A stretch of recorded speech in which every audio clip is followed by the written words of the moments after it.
Hi, everybody. Welcome to the KC CHIROpulse podcast. Does your team know how to shift?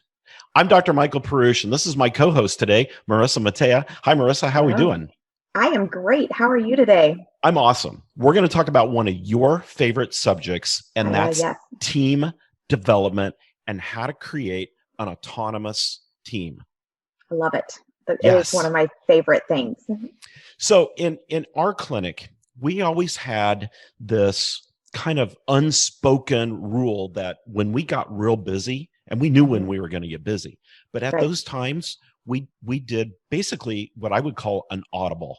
And Yeah. we'd call the audible, and everybody would shift their duties to something different than what they normally do or what they were Mhm. doing prior to that, so that we could manage the flow of the office so much better. So let's Yeah. talk about that, and let's Yeah. talk about how we got there with that kind of idea.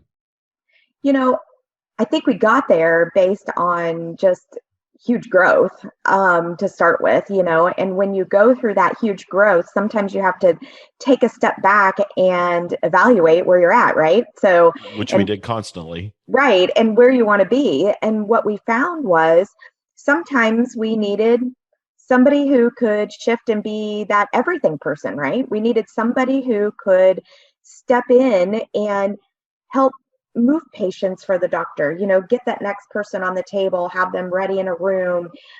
We needed somebody to, I'm not going to lie, entertain patients at the front, So if we had a room full of patients, somebody who was just talking to them, keeping them entertained, keeping their mind off of How long potentially are how they long they waiting? were, yeah, how long they were waiting and stuff. So we had this person that would be able to do that and then be able to move the patients to the hot seats or to the rooms. We had this person also would probably step in the therapy department and help with taking people off of therapy or putting someone on, all of those things, maybe understand how to run the lasers or the ultrasound machine or something like that, and could step in and potentially do some of those extra tasks. And then, of course, potentially check people out, collect money, schedule appointments, if need be, check someone in, all of those things. So if you think about the practice in general and how it flows, and I think about the flow through the office, I think about the flow through what the patient experience is in the office. So where they migrate to, all the Right. rooms, all those kind of things. So if you've got somebody who can help manage that during those high peak times, gosh, that just made everyone's job easier. Right. So in our office, it ended up being me a lot. Right. It did. So yeah. So But you instead would of you would being you would come out of your typical management role, right, and you would start doing all these different jobs and directing staff and directing me yeah. during those times, so that we could maximize our efforts along the way. And we all just knew that we had to shift a little bit. You know, so my background was a business background for college. And so when I came out of college, I went to work for Lowe's. And so, of all things, as their admin manager. And while I really didn't like retail for me, I did learn a lot there.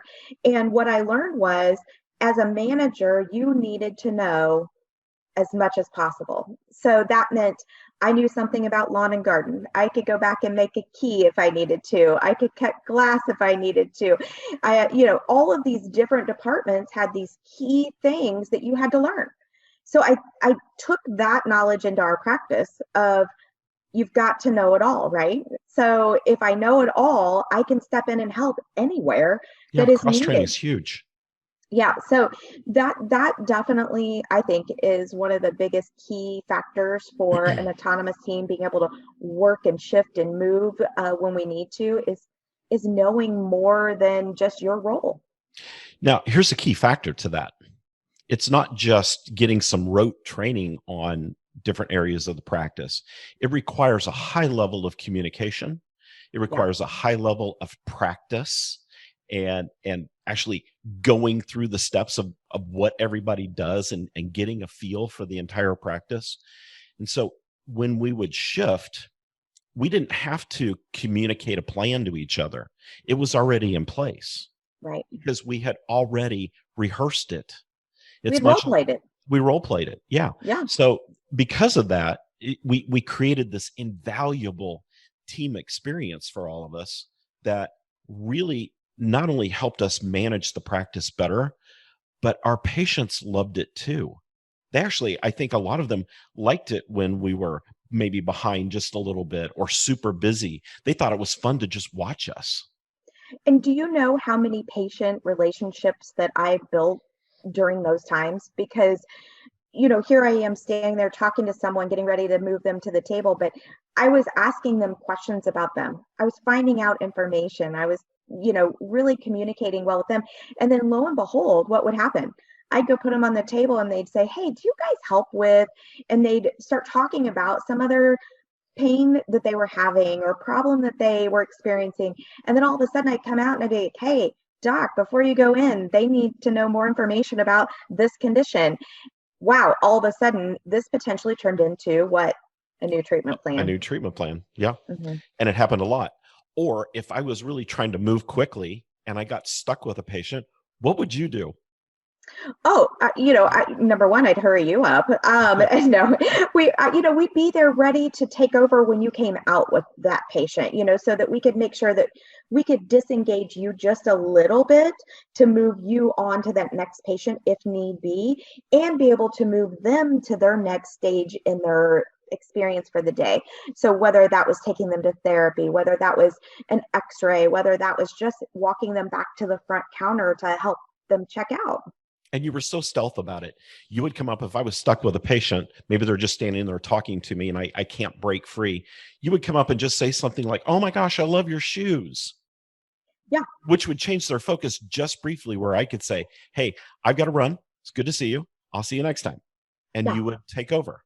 And And it allowed me to keep my pace. absolutely. And you don't want to do that if it's a conversation in regards to their care, obviously. Right. But if it's a conversation that's just idle chit chat, is what I would call it at that point, that's when you can easily sneak in and be able to redirect or become part of that conversation so that they can start their focus on you instead of the doc, so you E- can Exactly. move the practice along.